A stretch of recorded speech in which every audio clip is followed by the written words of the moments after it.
ಶಿವನು ಸಮಾಧಿಯಲ್ಲಿ ಇರುವ ಸಮಯದಲ್ಲಿ ತಾರಕಾಸುರ ಅಮರತ್ವದ ಆಸೆಯಿಂದ ಘೋರ ತಪಸ್ಸನ್ನು ಮಾಡಿದ.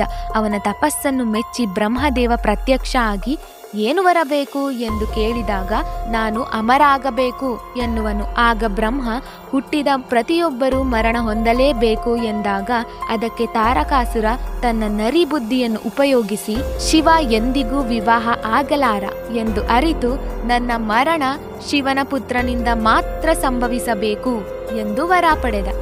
ಇನ್ನೊಂದೆಡೆ ಬ್ರಹ್ಮಾಂಡದ ಸಮತೋಲನಕ್ಕೋಸ್ಕರ ಹಾಗೂ ಪ್ರೇಮಕ್ಕೆ ಸಾವೇ ಇಲ್ಲ ಎನ್ನುವುದನ್ನು ನಿರೂಪಿಸಲು ಆದಿಶಕ್ತಿ ಪರ್ವತರಾಜನಾದ ಹಿಮಾವಂತ ಮತ್ತು ಮೀನಾವತಿಯ ಮಗಳಾಗಿ ಪಾರ್ವತಿ ರೂಪದಲ್ಲಿ ಜನ್ಮ ಪಡೆದಳು.